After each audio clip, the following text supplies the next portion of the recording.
What's going on, Zionist Nation? So we're reading the news here in the war room. Lebanese army accused Israeli troops of firing as its forces deploy in pilot zone. The Israeli military was withdrawing from a village under a U.S. brokered deal to transfer control of occupied areas to Lebanon after months of war. The Israeli military did not immediately comment.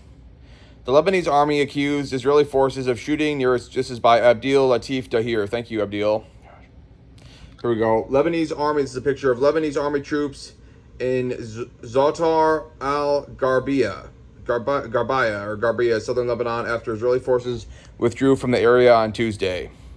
The Lebanese army accused Israeli forces of shooting near its troops on Tuesday as the two sides took the first steps in a new U.S. brokered plan to transfer control of occupied areas back to Beirut after months of war.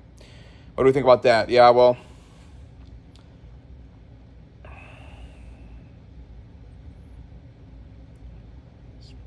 I guess that's what the Lord wants right now. Stop talking. Okay.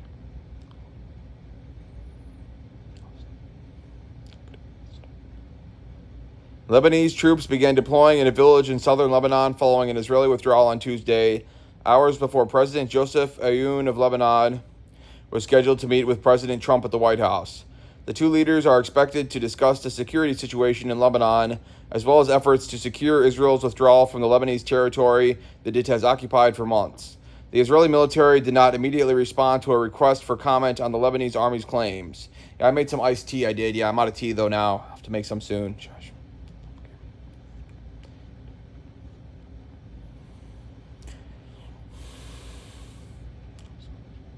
So I'll just wait for that. The Lebanese army said in a statement on Tuesday that it had begun deploying to the village of Zatar al-Garbia in the southern Nabataya district. The army urged residents not to return until the security situation had stabilized and asked them to follow the instructions of troops on the ground. Hours later, the Lebanese military accused Israeli forces of opening fire near their units. In a statement, they added that this act of aggression could hinder the implementation of deployment steps in the pilot areas.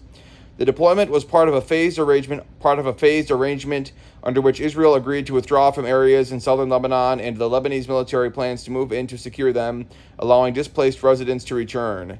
The areas, described as pilot zones, are meant to test a broader agreement reached last month between Lebanon and Israel to wind down the conflict. In Lebanon, critics of the deal say it has not set a firm timetable for Israel's withdrawal. Instead, the Israeli military's retreat is tied to the Lebanese government's effort to disarm Hezbollah, the Iran-backed militant group that the government does not control. Hezbollah was not party to the negotiations with Israel and has rejected the framework agreement. Tuesday's deployment announcement was made hours after the Israeli military said that Israeli, American, and Lebanese military teams were conducting joint planning and coordination to implement the agreement. As part of the deal reached last month, Israel and Lebanon also agreed to establish a military coordination group overseen by the United States. The State Department said in a statement on Monday that the initial pilot zone operations would include the villages of Fraoun, Strifa, Zatar al-Garbia, and were a direct outcome of last week's discussions between Israel and Lebanon in Rome. Israel and Lebanon have held rare diplomatic talks for months, meeting first in Washington and then in Rome. Hezbollah has rejected the negotiations with Israel, as well as efforts by the Lebanese government to disarm the group, adding to uncertainty about the broader agreement, how it can be carried out, and Lebanon's fragile path towards stability. The Israeli withdrawal, though limited in scope, could offer the Lebanese government an opportunity to bolster its standing, some analysts said. Withdrawing from the area does not make a massive difference on the ground, said David Wood, the senior Lebanon analyst at the International Crisis Group, a research organization. But the Lebanese state will hope that it can use this first pilot zone as a proof of concept, showing that the Lebanese army can assert control effectively, and therefore the U.S. should push Israel to accept further pilot zones in fully occupied areas of Lebanese territory.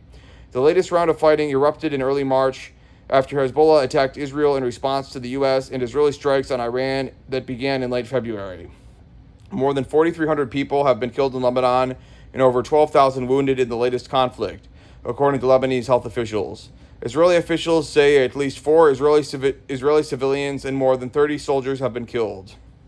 By Tuesday afternoon, footage on social media and local television showed residents of the Zatar al-Garbia, along with ambulances, attempting to access the area. But Abed Ezzedine, the village's mayor, said that the Lebanese troops had told residents they would not be able to access the town on Tuesday. The Lebanese army is doing its best to clear the roads and streets within the town, Mr. Ezzedine said in a phone interview. I am anxiously waiting with other people to get into the town. I can't wait to see Zatar again. Hawaii side and Leo Sands contributed reporting. Let's see. U.S. casualties. Pentagon identifies another soldier killed in Iran war. Sergeant Michael Emmanuel Swinton, the 17th service member to be named, was killed during the disposal of a drone in northern Iraq. You got to be careful when you're doing that. Don't talk. The Pentagon on Tuesday released the name of a U.S. soldier killed during the disposal of an Iranian drone in northern Iraq. This article is by J.C. Fortin, Pooja Salhotra, and Maya Spoto. The Pentagon on Tuesday released the name of a U.S. soldier killed during the disposal of an Iranian drone in Iraq. Sergeant Michael Emmanuel Swinton, 30, of Fayetteville, North Carolina, died Saturday during a controlled detonation at Erbil Air Base. The incident is under investigation, the Pentagon said. Sergeant Swinton had been assigned to the 108th Air Defense Artillery Brigade at Fort Bragg in North Carolina. Lieutenant General John L. Rafferty, the commanding general of U.S. Army Space and Missile Defense Command, said in a statement that Sergeant Swinton's death had occurred during an operation to safeguard fellow soldiers. His service will not be forgotten, General Rafferty added, and his sacrifice is not in vain. Sergeant Swinton was not involved in the actual detonation, but was killed by flying debris from the blast, said a U.S. official who spoke on condition of anonymity to discuss operational matters. The announcement came one day after the Pentagon released the names of 2 other soldiers killed in the war in recent days. They died in Jordan after an Iranian attack there on Friday. There have now been 17 American military personnel killed since the United States and Israel launched attacks on Iran on February 28th. The deaths occurred during a week of spiraling clashes between U.S. and Iranian forces in the Persian Gulf, where tensions have worsened since the collapse of a ceasefire reached by the countries last month. As of Tuesday morning, U.S. forces have been striking targets in Iran, including military command centers and missile and drone launch sites, for 10 straight days, according to U.S. Central Command. Iran said on Tuesday that it had attacked Kuwait, Bahrain, and Jordan, countries that host U.S. military bases. The Iranian attack on Friday that killed 2 soldiers in Jordan also left another soldier missing, but remains found at the scene are believed to be those of the missing soldier. In a text message to the New York Times, Sergeant Swinton's mother, Crystal Swinton Andujar, said her son was adventurous, fearless, and the kind of person who could light up any room. He grew up in Cumberland County, North Carolina, and loved basketball and fishing, his mother said. He was married and had 2 children. He had a contagious laugh, an incredible sense of humor, and loved making people smile, Ms. Swinton Andujar said. He was a true jokester who believed life was meant to be lived to the fullest. The Army said in a statement on Tuesday that Sergeant Swinton would receive the Bronze Star, the Purple Heart, and the Combat Action Badge, and that he would be posthumously promoted to Staff Sergeant. Sergeant Swinton was an experienced, non-commissioned officer who took great pride in his work and the people around him, said Brigadier General John Dauber, who leads the 32nd Army Air and Missile Defense Command. He answered the call to duty with courage, honor, and selfless dedication. He was an amazing man, Jemiah Gonzalez Swinton, his wife, said tearfully when reached by phone on Tuesday morning. She was unable to say more. Eric Schmidt contributed reporting. Let's see what else.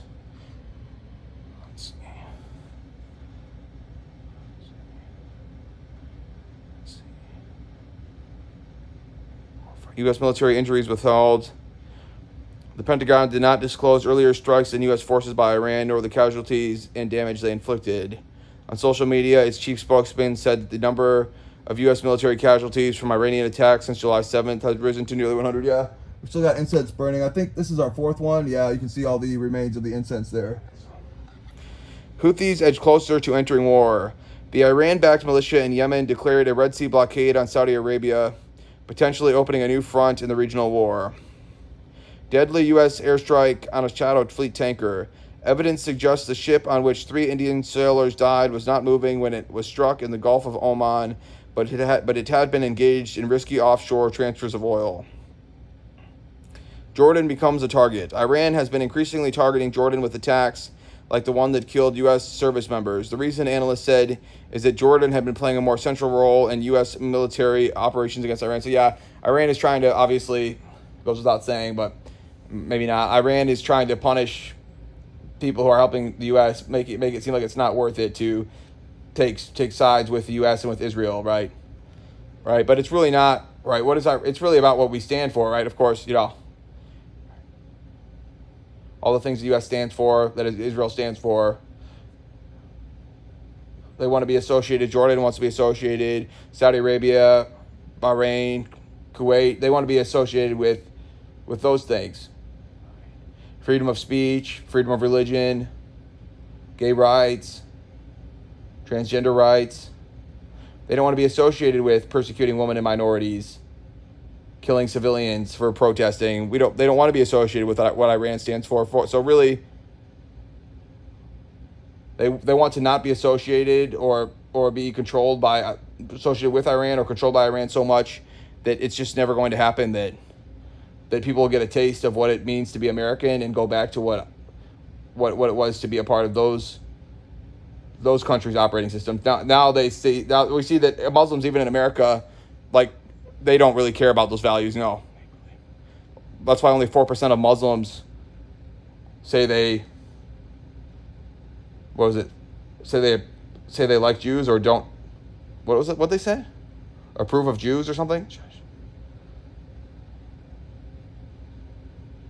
So I don't know why they're here. Yeah, it's not about not tolerating Muslims. It's about them wanting to force their closed-minded and persecutory way of thinking on us.